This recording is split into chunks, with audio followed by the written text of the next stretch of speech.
Why, hello there. Hi guys, let me tell you a story and an update about my life. Living this slow life here as an outpatient surgery nurse. Pardon my hair, I recently trimmed my bangs. But anyways, I haven't updated you guys in a while. And I'm already off orientation. I've been by myself for like, I don't know, 3 weeks or something. Almost close to a month. And let me tell you, okay? So in the beginning, I was just like, oh, I don't know about this whole like what's to do situation.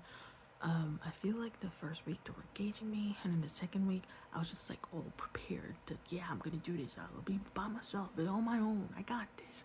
And then my manager gave me another week of orientation. I'm just like, all right, let me take it. I feel confident though, and they left me alone. I was just doing my thing, and then I feel like they sort of like slowly like finally accepting me or something.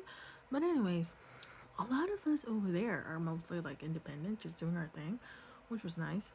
And it's kind of like a fast food chain. Let me tell you, like for kids after a procedure, they're out of there most of the time in 30 minutes tops. Okay, we just want to make sure their heart rate is fine, they're oxygenating well. I don't know why. I'm using the Snapchat filter. I don't know why it's zooming in my face like this. But sorry about that. And then we don't have to take their blood pressure anymore. We just want to make sure they eat a little bit something. It's mostly like popsicle or sip of water or juice or something, and then they're out the door. Yeah, face is great for kids. We do a lot of stuff, but for kids it's mostly tonsillectomy, adenoidectomy, and ear tubes. That's it. Oh, dental work. Yeah, sometimes they do have dental work. And I have to remember, when I was a kid, I don't have to go to the hospital, like outpatient surgery for dental work, but there's a lot more kids who are, being born with autism, and there's so many spectrum, and I couldn't even, so I was just like, whoa. So when I was a kid, I used to just pull my own teeth if I can do it, and if it's complicated, that's when I go to the dentist. But anyways, times have changed, okay? And for kids, we have like liquid Tylenol and liquid Versed, and then the whole bunch of calculations. I'm not up for it. I can't do pre-op. I'm mostly like a post-op person, and I'm mostly a phase 2 person. I can do pre-op, but I need more training and time on that department. But do I though? Do I want to? No, no. And kids, they can get an IV, like in the OR while they're already knocked out, and they said it's really easy, but I really can't do it. I'm like, most of my training is mostly adults, so yeah. We put IV on kids if they're like 9 or older, for the most part. Yeah, they always have to have a parent with them, and then the doctor will be there, the sociologist will be there, and then the parents need to sign the consent, and off they go. Yeah, we also offer some coloring books just for them to pass the time. And then for adults, we do some lap choles, we do like OBGYN stuff sometimes. We do some toe amputation, some ORIF, some fracture repair stuff. Let me see, what else? Because most of our patients are really healthy. So, yeah, for adults, they're mostly out of there within an hour. Yep. Still the same discharge criteria applies, like in the North and South SADU. They still need to eat a little bit something, drink a little bit something, no nausea, no vomiting. And if they have like GI, GU, work done, they have to walk and pee. Also, it depends on the doctor. But yeah, I like it so far. It's just the hours. Like now, it's kind of hard to get the hours because most of the time the North and South people have enough people to do their thing. But I'm glad that I was able to at least help them out, be a break nurse or something this week. Because I'm mostly, my unit closes at 5:30, and like I work 10 a.m. to 6:30 p.m. most of the time. So when I go there, I'm just like, hey, do you need a nurse for an hour. So yeah, and there was a time I did float to one unit. It's called CDU, Clinical Decision Unit, and most of the people there also walkie-talkie or stable. And there's one patient who came there like about 6:30, and he needs a wound dressing done, and so I decided to just do it. And the primary nurse just helped me hold his leg, and I did the wound dressing, and I did the wound dressing without a mask on, and I've been wearing a mask on for, I don't know, since COVID started. When I'm on the floor, so doing it with no mask on and wound dressing, I'm just like, ooh, trying to hold it in. But yeah, I mean, I did it, and I also have to remember how to chart it, and to find a unit I was at. That's pretty much it.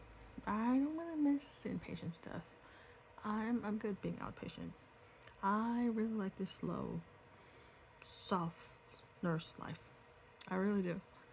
And I can say that I do love my job. I like it enough. One of my patients was like, "Is this a good job?" I was like, "Yes." "Do you like it? Do you love it?" I'm just like, I like it enough to stay and do this work. So yeah. Now that I'm off orientation, I'm still learning stuff.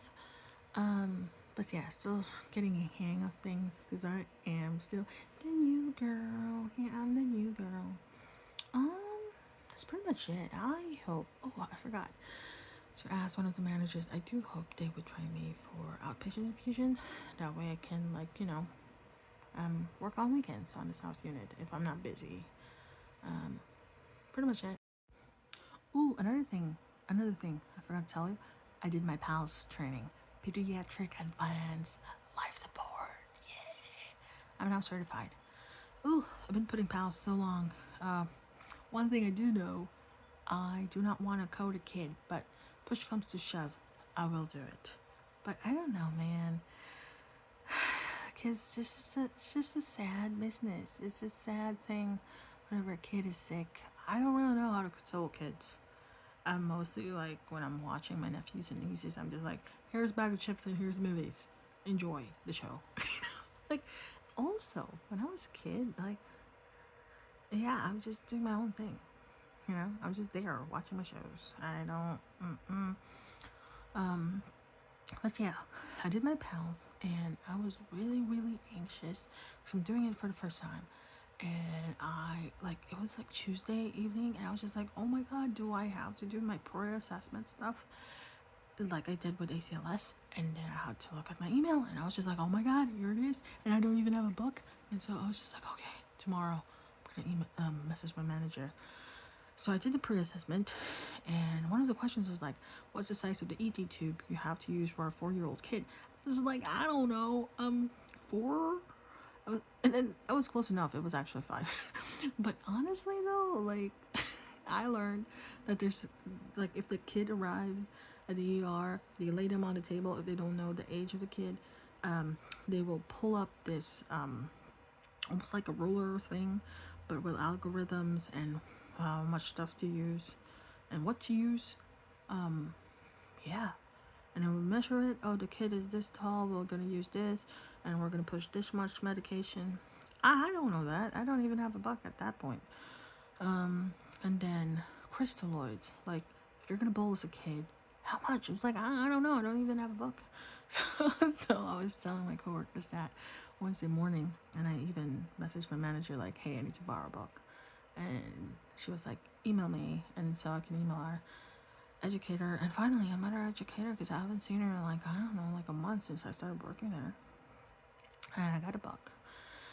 And then I feel like, yes, my anxiety is valid. At the same time, it's like the test questions, there's 50 of them, and I can only get 8 wrong.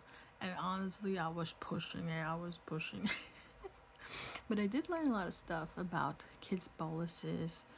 Of course, depending on the age and what's going on. It's the same ACLS algorithm for adults, but just kid version, just a little bit mids. And then, I learned how to do IOs. But do I want to do it? No. It still makes me cringe. I did see one for an adult, and it still makes me cringe. I can totally understand when people go to the dentist and they're working on their teeth and drilling it. Yeah, that's the same for me, but with IOs, if there's no more place to put an IV, they will drill one in the middle of your leg if you're an adult. Ooh, still makes me cringe just thinking about it. Oh, anyways, I want to move on. I need to. I feel like since I haven't seen a lot of people in like 2 years, like at least in this location and some of my friends, I think it's time to update you guys. Like, what happened? Because I look at my videos here and it's not really up to date compared to my TikToks. Because I'm mostly on TikTok.